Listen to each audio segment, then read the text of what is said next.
साथियों railway ALP, technician, RPF, NTPC और group D railway के सभी परीक्षाओं के लिए विज्ञान के क्वेश्चंस लेकर आए हैं आज की इस क्लास में, जिसमें 50 क्वेश्चंस रहेंगे आपके। तो ये जो क्लास है आपको कंप्लीट देखना है क्योंकि क्वेश्चंस बहुत ही इंपॉर्टेंट है। ये क्वेश्चंस डायरेक्ट आपको आपके पेपर में देखने को मिलेंगे। तो साथियों अगर आप भी रेलवे एग्जाम की तैयारी कर रहे हैं तो ये क्लास आपको शुरू से अंत तक देख लेना है क्योंकि ये क्वेश्चंस बहुत ही इंपॉर्टेंट है। कई बार रेलवे के एग्जाम में पूछा जा चुका है और इस बार भी आपसे पूछे जाने की पूरी उम्मीद है। तो चलिए फिर शुरू करते हैं और देखते हैं क्वेश्चंस। आप सभी से रिक्वेस्ट है वीडियो को एक लाइक जरूर कर दीजिए। क्लास अगर पसंद आए तो अपने सभी दोस्तों तक जरूर शेयर करिएगा और अगर आप में से कोई भी साथी नए हैं तो चैनल को सब्सक्राइब करके बेल आइकन को ऑन कर लीजिएगा। देखिए पहला क्वेश्चन है, शीतकाल में ऊनी कपड़े हमें गर्म रखते हैं क्यों? ठंडी के दिनों में हम ऊन के कपड़े पहनते हैं ताकि हमें गर्मी महसूस हो। आखिर क्यों? तो देखिए ध्यान से, इस क्वेश्चन का आंसर क्या हो जाएगा? ऑप्शन नंबर डी, कि शरीर की उष्मा को ऊनी कपड़े जो होते हैं वो बाहर जाने से रोकते हैं।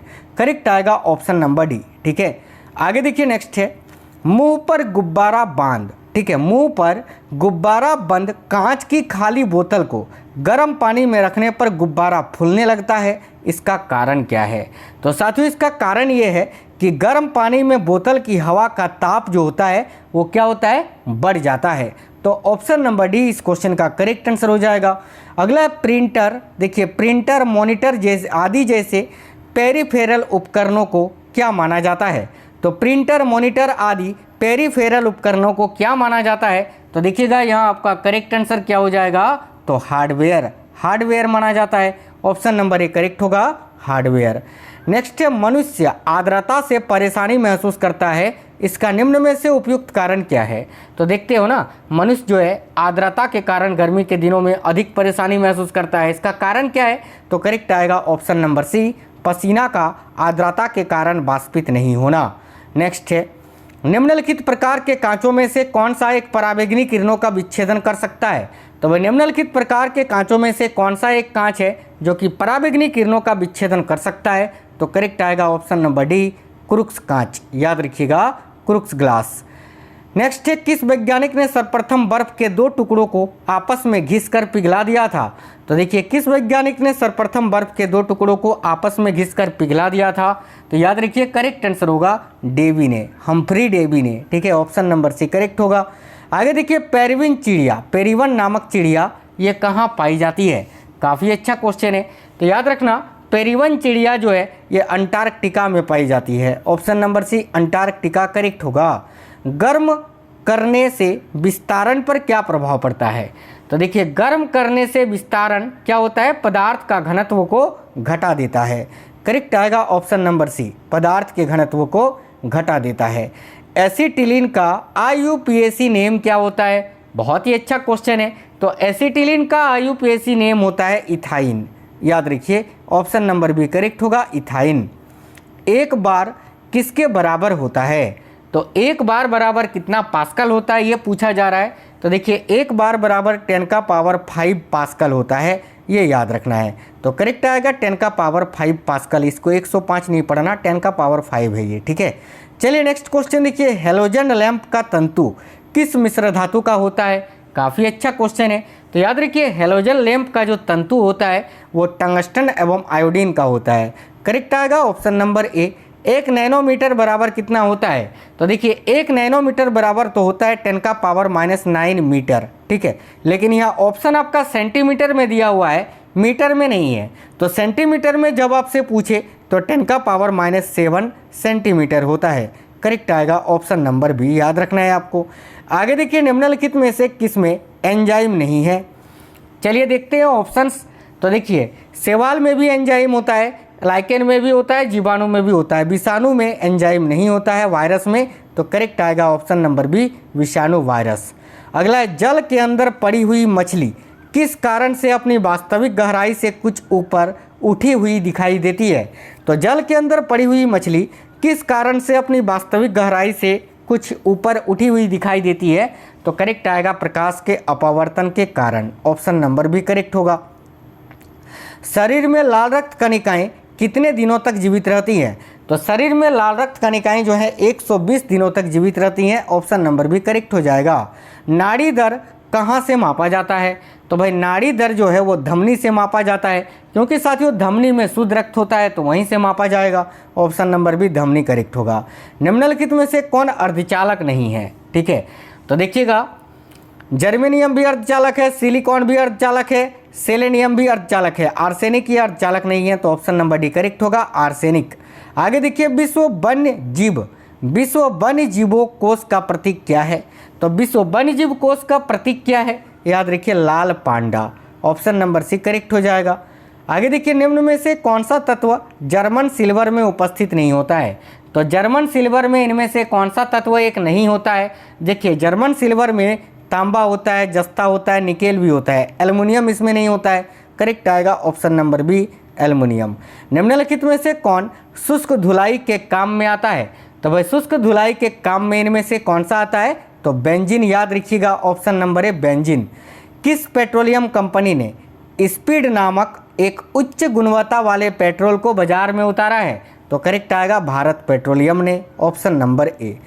नेक्स्ट है 1 जूल बराबर कितना अग्रह होता है? तो देखिए 1 जूल बराबर 10 का पावर 7 अग्रह होता है, आपको याद रखना है, option number C correct answer हो जाएगा। आगे देखिए अंत प्रद्रव्य जालक की खोज किसने की थी? तो ध्यान से देखिए अंत प्रद्रव्य जालक की खोज की थी पोटर ने, option number B correct answer होगा। नेक्स्ट है कोशिका भित्ति होती है किस प्रकार की? तो देखिए जो कोशिका भित्ति होती है ना, ये साथियों पारगम्य होती है, याद रखना पारगम्य, ऑप्शन नंबर ए करेक्ट आएगा पारगम्य। आगे देखिए अगला क्वेश्चन है थर्मस बोतल में पेय पदार्थों को कुछ समय तक उसी ताप पर रखने के लिए उसकी दीवारों पर निम्न में से किसकी परत लगाई जाती है? थर्मस बोतल जो होता है देखते हैं ना, चाहे उसमें ठंडा पानी डालो तो कुछ समय तक वो ठंडा ही रहता है, गर्म पानी डालो तो कुछ समय तक वो गर्म ही रहता है। इसका कारण ये है कि उसकी दीवारों पर किसकी परत लगाई जाती है? तो करेक्ट आंसर हो जाएगा रेडियो तरंगे की, ऑप्शन नंबर डी करेक्ट होगा। नारियल तथा आम के फल क्या होते हैं? तो देखिए नारियल तथा आम के जो फल होते हैं वो डुप कैटेगरी में आते हैं, डुप, ऑप्शन नंबर सी करेक्ट होगा, डुप आपको याद रखना है। मेट्रोपॉलिटन नगरों में प्रदूषण का प्रमुख स्रोत क्या होता है?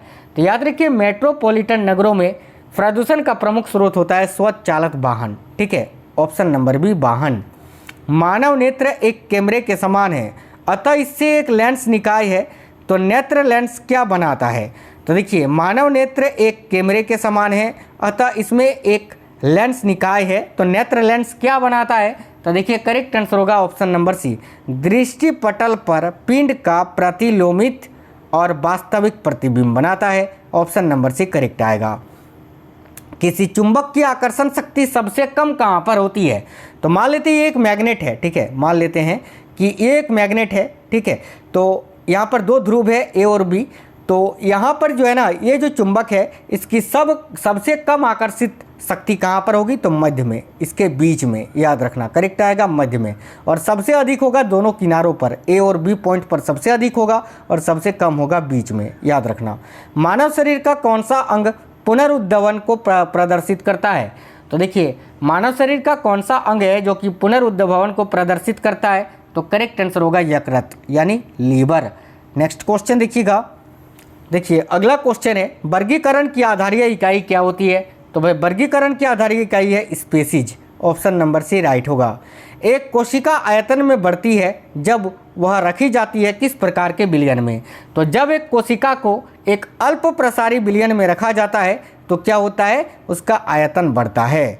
नेक्स्ट है प्रकाश किरणें परावर्तन या अपवर्तन के पश्चात जिस बिंदु से फैलती हुई प्रतीत होती है वह उस बिंदु स्रोत का क्या कहलाती है? तो करेक्ट आएगा वास्तविक प्रतिबिंब और आभासी प्रतिबिंब, उपयुक्त दोनों सही है, ऑप्शन नंबर सी। आगे देखिए घड़ी साज घड़ी के बारीक पुर्जों को देखने के लिए किसका उपयोग करते हैं? अब घड़ी का जो पार्ट्स होता है काफ़ी छोटा छोटा होता है, तो घड़ी को बनाने वाला जो होता है उसके पुर्जों को देखने के लिए किसका प्रयोग करता है? तो करेक्ट आएगा आवर्धक लेंस का, आवर्धक लेंस यानी उत्तल लेंस का। अगला सुरक्षा की दृष्टि से खाना पकाने वाली एलपीजी गैस सिलेंडर में क्या भरकर गैस को गंधयुक्त बनाया जाता है ताकि रिसाव की स्थिति में शीघ्र पता चल सके?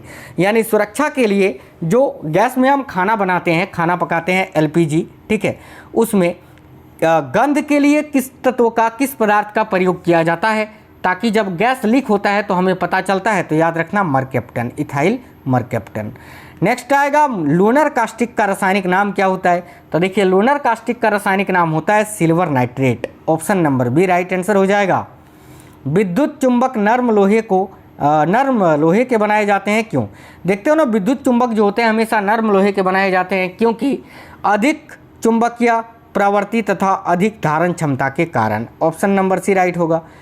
रक्त समूह के खोजकर्ता कौन है? तो भाई रक्त समूह की खोज किसने की थी? करेक्ट आएगा लैंडस्टीनर ने। Option number A. आगे देखिए अगला क्वेश्चन है, प्रकाश की गति किसके बीच जाते हुए न्यूनतम होती है? तो प्रकाश की जो चाल होती है, गति होती है, वो सबसे कम कब होती है? तो जब वह किस पर पार करती है? तो याद रखिए कांच पर। Option number A. आगे देखिए निम्नलिखित में से कौन उत्तक का उदाहरण है? यानी इनमें से कौन सा एक उत्तक है, टिश्यू का उदाहरण है? तो भाई याद रखिए करेक्ट आएगा रक्त, ब्लड। ये उत्तक का उदाहरण होता है। 1000 बाइट्स का एक किसके बराबर होता है? तो 1000 बाइट्स का, ठीक है, किसके बराबर होता है ये? तो याद रखिए करेक्ट आएगा ऑप्शन नंबर ए, ठीक है, 1 किलोबाइट्स के। ऑप्शन नंबर ए राइट होगा, केबी के। प्रकाश संश्लेषण का प्रथम स्थिर यौगिक क्या होता है? तो देखिए प्रकाश संश्लेषण का प्रथम स्थिर यौगिक क्या होता है? काफ़ी अच्छा क्वेश्चन है, याद रखना glucose. Option number C. Next है, जब दो भिन्न भिन्न व्यास की केश नलियों को किसी द्रव में ऊर्ध्वाधर डुबोते हैं तो डुबोने पर चढ़े द्रव की ऊंचाई क्या होगी? तो जब दो भिन्न भिन्न व्यास की केश नलियों को किसी द्रव में ऊर्ध्वाधर डुबोते हैं तो डुबाने पर चढ़े हुए द्रव की जो ऊंचाई होती है वो क्या होती है? तो याद रखना कम व्यास वाली केश नली में अधिक होती है। ऑप्शन नंबर सी करेक्ट होगा। अगला क्वार्ट्ज किससे बनता है? तो साथियों देखिए क्वार्ट्ज जो है वो कैल्शियम सिलिकेट का बनाया जाता है। तो option number B calcium silicate correct होगा। बहुलीकरण का उदाहरण क्या है? तो देखिए बहुलीकरण का उदाहरण इनमें से क्या है? तो ऑप्शन नंबर डी उपयुक्त सभी, जैसे कि एसिटिलीन का बेंजीन में परिवर्तन, फॉर्मेल्डिहाइड का ट्राइऑक्सेल में परिवर्तन, इसके अलावा एसिटिल्डिहाइड का ट्राइऑक्सेल में परिवर्तन, ये सभी बहुलीकरण का उदाहरण है। नेक्स्ट क्वेश्चन है, वायु में ध्वनि का वेग क्या होता है? तो याद रखना वायु में ध्वनि का जो वेग होता है वो तापमान के घटने से घटता है और तापमान के बढ़ने से बढ़ता है। Option number D. आयोडीन की कमी से होने वाले रोग गलकंड में किस ग्रंथि की अपवृद्धि होती है? तो आयोडीन की कमी से होने वाला ये जो रोग है गलकंड, इसमें किस ग्रंथि की अपवृद्धि होती है? तो याद रखिए करेक्ट आएगा थायराइड ग्रंथि की। Option number A. निषेचित अंडे में अतिरिक्त शुक्राणु प्रवेश नहीं हो पाता है क्यों? तो देखिए निषेचित अंडे में अतिरिक्त शुक्राणु प्रवेश नहीं हो पाते हैं क्योंकि निषेचित झिल्ली बन जाती है, इस कारण। करेक्ट आएगा ऑप्शन नंबर सी। अगला, पृथ्वी के पारित घूमने वाले कृत्रिम उपग्रह से बाहर गिराई गई गेंद क्या होती है? तब पृथ्वी के पारित घूमने वाले कृत्रिम उपग्रह से बाहर गिराई गई जो गेंद होती है वो क्या होती है? तो याद रखना पृथ्वी के पारित उपग्रह के समान आवर्तकाल के साथ उसी कक्षा में घूमती रहेगी ये, ठीक है। ऑप्शन नंबर डी करेक्ट होगा। आगे देखिए नेक्स्ट है, कॉपर सल्फेट का जलीय प्रकृति में अम्लीय होता है क्योंकि लवण में ये क्या होता है? तो कॉपर सल्फेट का जलीय प्रकृति में अम्लीय होता है, ठीक है, क्योंकि लवण में क्या होता है ऐसा भाई? तो याद रखना ऑप्शन नंबर सी हाइड्रोलाइसिस होता है। ऑप्शन नंबर सी करेक्ट होगा। तो रेलवे एग्जाम के लिए स्पेशल ये विज्ञान के 50 क्वेश्चंस थे। आई होप आपको क्लास पसंद आया है, और अगर क्लास अच्छा लगा है तो एक लाइक और अपने सभी दोस्तों तक जरूर शेयर करिएगा। मिलेंगे आपसे नेक्स्ट वीडियो में, तब तक के लिए जय हिंद, वंदे मातरम।